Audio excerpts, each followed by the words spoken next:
Maka dari itu, saudara-saudari, marilah kita mengakui dosa-dosa kita, agar kita semua pantas merayakan misteri suci ini. Saya mengaku kepada Allah yang Maha Kuasa dan kepada saudara sekalian bahwa saya telah berdosa dengan pikiran dan perkataan, dengan perbuatan dan kelalaian. Saya berdosa, saya sungguh berdosa. Oleh sebab itu saya mohon kepada Santa Perawan Maria, kepada para malaikat dan orang kudus, dan kepada saudara sekalian, supaya mendoakan saya pada Allah Tuhan kita. Allah yang Maha Kuasa mengasihi kita, mengampuni dosa kita, dan menghantar kita ke hidup yang kekal. Amin. Tuhan kasihanilah kami. Tuhan kasihanilah kami. Kristus kasihanilah kami. Kristus kasihanilah kami. Tuhan kasihanilah kami. Tuhan kasihanilah kami. Marilah kita berdoa.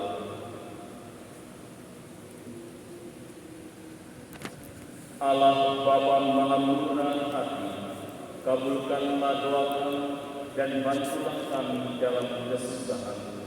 Semoga Putra-Mu menghibur kami dengan kedatangannya, agar kami sanggup berjuang melawan pengaruh manusia lama kami. Dengan pengantaran Yesus Kristus Putra-Mu Tuhan kami, yang hidup dan berkuasa bersama Dikau dalam persatuan dengan Roh Kudus, Allah kini dan sepanjang segala masa. Amin.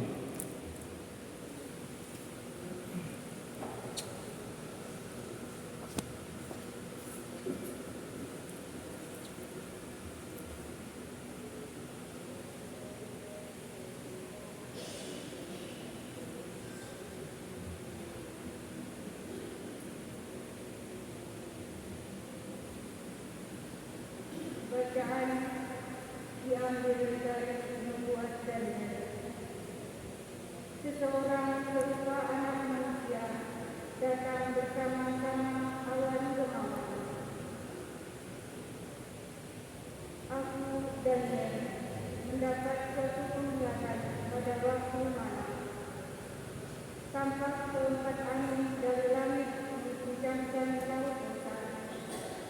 Lalu naiklah empat binatang besar dari dalam laut, yang satu berbeda dengan yang lain. Yang pertama rupanya seperti seekor singa dan mempunyai sayap burung raja-wali. Aku terus melihatnya sampai sayapnya tercabut, dan dia terangkat dari tanah dan ditegakkan pada dua kaki seperti manusia, dan kepadanya diberikan hati manusia. Dan tampak ada seekor binatang lain yang kedua, rupanya seperti beruang. Ia berdiri pada sisinya yang sebelah, dan 3 tulang rusuk masih ada dalam mulutnya di antara giginya. Kepadanya dikatakan demikian, ayo, makanlah dan banyak-banyak. Kemudian aku melihat tampak seekor binatang lain lagi, rupanya seperti macan itu.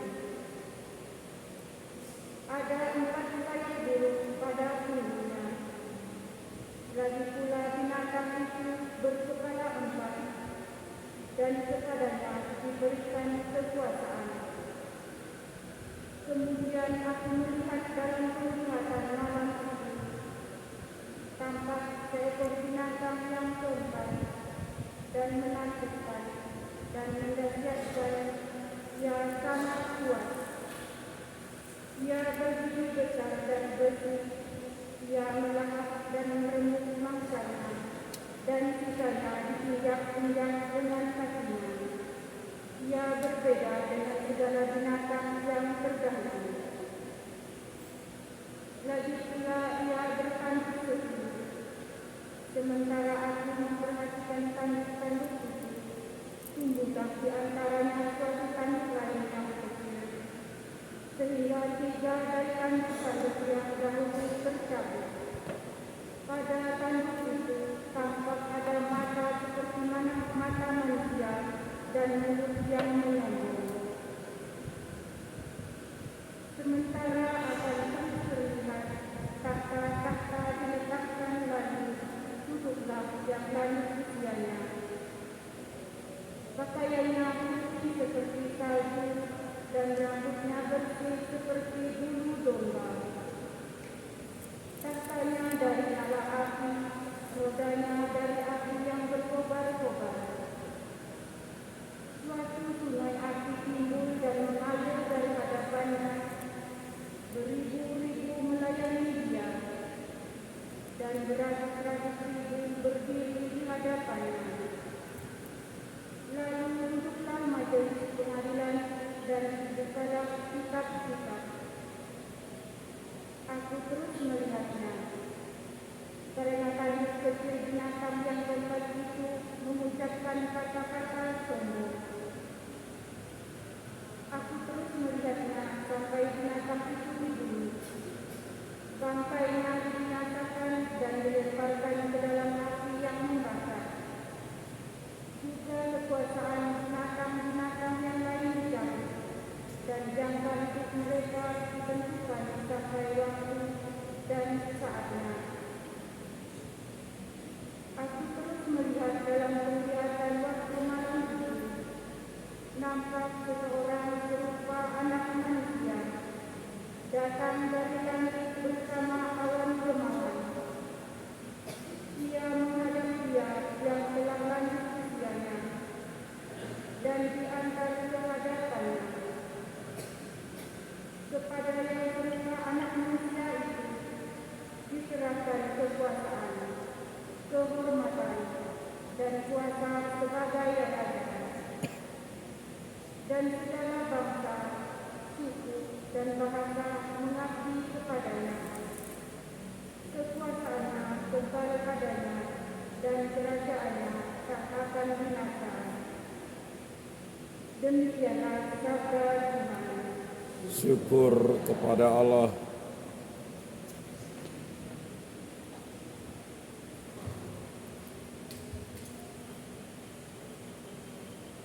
Mazmur tanggapan dengan refren, pujilah Tuhan, hai gunung gemuruh. Pujilah Tuhan, hai gunung gemuruh. Pujilah dan luhurkanlah Dia selama-lamanya. Pujilah Tuhan, hai gunung. Pujilah dan luhurkanlah Dia selama-lamanya. Pujilah Tuhan, hai. Pujilah dan luhurkanlah Dia selama-lamanya. Pujilah Tuhan, hai gunung gemuruh. Pujilah Tuhan, hai raksasa, lautan dan segala yang bergerak di air. Pujilah Tuhan selama-lamanya. Pujilah Tuhan, hai udara udara. Pujilah dan luhurkanlah Dia selama-lamanya. Pujilah Tuhan, hai segala binatang buas dan ternak di bumi. Pujilah dan luhurkanlah Dia selama-lamanya.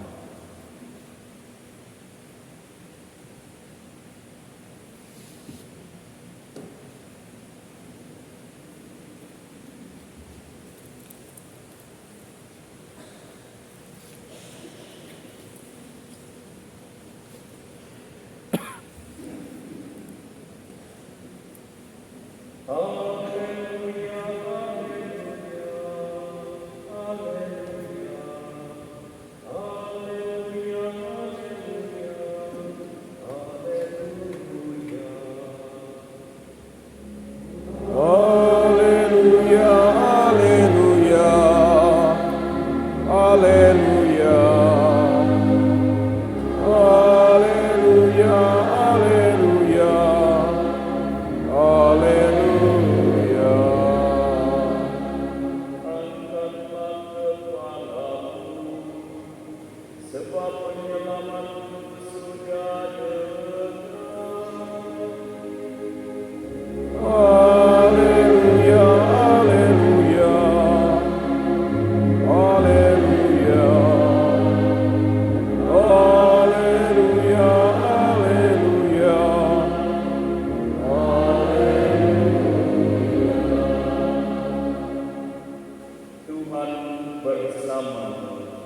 dan bersama rohmu. Inilah Injil suci menurut Lukas. Dimuliakanlah Tuhan. Pada waktu itu, Yesus mengemukakan perumpamaan ini kepada murid-muridnya. Perhatikanlah pohon ara atau pohon apa saja. Apabila kalian melihat pohon-pohon itu sudah bertunas, kalian tahu dengan sendirinya bahwa musim panas sudah dekat. Demikian pula, jika kalian melihat hal-hal itu terjadi, ketahuilah bahwa kerajaan Allah sudah dekat. Aku berkata kepadamu, sungguh angkatan ini takkan berlalu sebelum semuanya terjadi. Langit dan bumi akan berlalu, tetapi sabdaku takkan berlalu. Demikianlah sabda Tuhan. Terpujilah Kristus.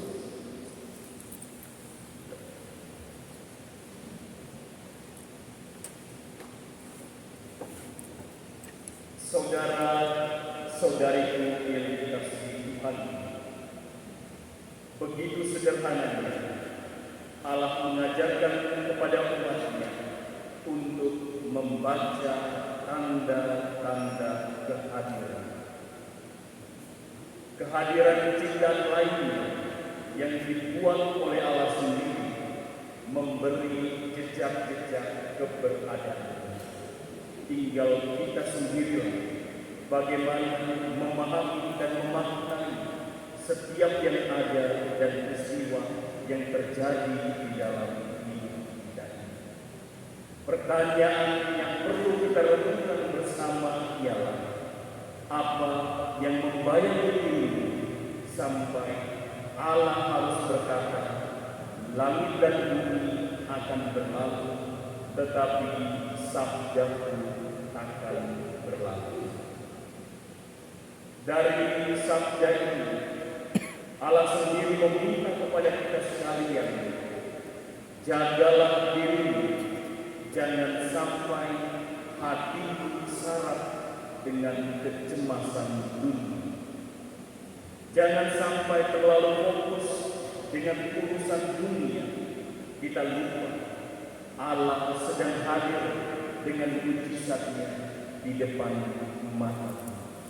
Terkadang kita melihat, tetapi belum melihat dengan seutuhnya. Kita mendengar sabdanya, tetapi belum mensendengkannya dengan telinga yang matang. Maka dari itu, mata manusia sering melulu melihat sesuatu dari sudut pandang yang sempit saja, sehingga terkadang dalam hidup ini salah paham terus menghindari pikiran. Allah menghendaki kepada kita sekalian melihatlah dari sudut pandang yang luas, supaya Anda memandang sesuatu itu ada maksud dan tujuan di baliknya, ada hikmat yang akan dilihat yang lebih indah dari yang kita bayangkan. Semuanya dikembalikan ke dalam kacamata iman kita masing-masing. Untuk mengerti semuanya itu, syaratnya sederhana juga, berjaga-jaga dan berdoa. Hidup ini mesti dimaknai tidak boleh yang sederhana, yang simpel dan yang gampang-gampang saja. Nanti kita bisa kalah dan menyerah sebelum berjuang dan berperang. Hidupmu harus hebat, luas, kuat, besar dan bermanfaat. Yang sederhana adalah sikapmu, tutur katamu, pola pikirmu, praktis, tepat guna dan bersasaran perlu di dalamnya. Maka dari itu, Allah menghendaki hal ini bagi manusia. Jika kita sedang berada dalam setiap kumpulan hidup ini, jangan bereskan terlebih dahulu masalahmu, tetapi bereskan terlebih dahulu pikiranmu. Maknailah setiap kehadiranmu supaya Anda bisa mengerti apa yang disebut dengan batasan diri. Orang Sunda Raya bilang self-limitation. Anda harus paham dengan batasan diri. Orang harus tahu batas diri dari segi rohani dan juga segi jasmani kehidupan. Tak ada orang yang menghargai batasan diri sebelum Anda bisa menghargai diri terlebih dahulu. Supaya apa? Supaya wawasan berpikirmu kuat, tepat sasaran, hatimu sejuk, jiwamu aman, kerjamu pasti selalu kompak. Kalau kita tidak bisa mempertahankan batasan diri kita, nanti ribut sini, ribut sana, lantaran masalah dan persoalan sepele saja. Seringkali hal yang membuat orang lain bisa menerobos dan mengacak-acak diri seringkali disebabkan oleh ketahanan diri untuk dapat berdiri sendiri itu menjadi ragu. Kita mengerti batasan diri kita, tetapi kita sengaja untuk membukanya sehingga orang lain bisa masuk, menerobos dan mengacak-acak pendirian diri, sehingga banyak orang melihat kamu demikian akan berkata orang ini tidak jelas. Kitab Mazmur jelas mengajarkan kepada kita batasan usia manusia 70 sampai 80 jika kuat. Selebihnya apa? Selebihnya apa? Selebihnya asam urat, kolesterol, gula darah. Ini yang membuat harus kita kuat. Harus tahu batas dirinya. Harus mengerti saya berjalan cukup sampai di sini. Supaya apa? Hidup kita tidak ragu. Hidup itu harus ada ranah privasinya. Anda harus tahan diri dan batas diri dari semua urusan personalitas, dari ikatan emosi publik. Anda harus mampu mengontrol arus informasi mengenai diri dan orang lain dalam batas-batas yang wajar dan pantas. Jaga kebiasaan diri kita yang entah sadar atau tidak sering menjadi headline news di WA, di IG, di TikTok tentang ini. Ada masalah curhatnya di barang-barang seperti ini. Kamu kira Tuhan ikut kamu di situ, Tuhan follow kamu di situ. Batas diri, jangan sampai masalah apapun selalu di-tag, selalu buat story dalam media massa supaya semua orang tahu. Ketika semua orang tahu, orang akan dengan gampangnya menerobos dan memporak-porandakan. Tahu ranah privasi diri kita masing-masing, mengerti batasan sampai mana saya harus mempertahankan personalitas. Maka dari itu, jaga insight, wawasan berpikirmu, konsepmu, persepsi, supaya doa atas diri adalah benteng dan tameng tentang privasi. Maka dari itu, saudara-saudari, pesan Injil ini buat kita sekalian adalah pertama, dalam hidup ini semua yang penting dan berharga pasti sulit untuk dicapai. Yang namanya susah pasti akan susah untuk dicapai. Kita perlu bertaki-taki dan berpeluh menggapainya. Tidak boleh berhenti memakai kalimat ini dalam hidup. Tak segampang itu bagi kamu menyerah sebelum perang, kalah sebelum berjuang. Kalau diberi tugas lalu kamu berkata tidak segampang itu, kamu kalah di dalam semuanya. Dan jangan jadikan ini sebagai alasan. Semua orang tahu yang sulit itu pasti berkualitas. Kalau semua hal gampang dan mudah, tentunya semua orang pasti sudah sukses. Karena sulit, usaha dengan keringat dan berjuang dengan semangat. Jangan sekali-kali Anda insecure dengan kenyataan dan realitas. Mudah menyerah ragu-ragu dan takut.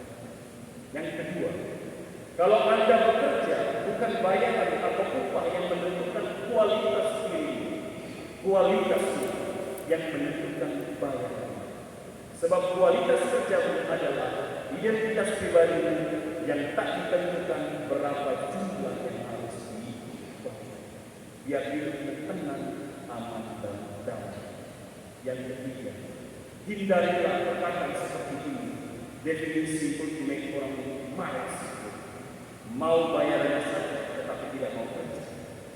Kamu menyerah, tidak mau berjaga-jaga dan dalam karena kualitas diri ini akan ditentukan dengan perkataan saya mau bayarannya saja tetapi saya tidak mau kerja. Dan yang terakhir ialah hindarilah standar etos kerja minimalis yang kerja atas dasar mood. Kalau tak suka, tak kerja. Kalau suka, mau kerja. Hidupmu akan susah terus. Dan kamu akan insecure, bahkan akan cemburu melihat orang lain. Dari semuanya ini Tuhan minta kepada kita sekalian, berjaga-jagalah dan berdoa.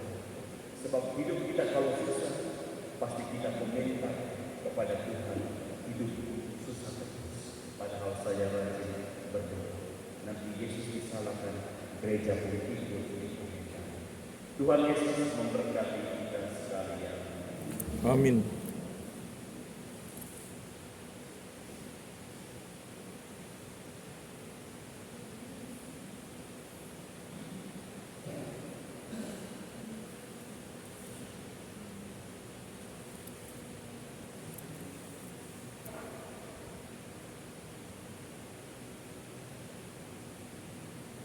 Mari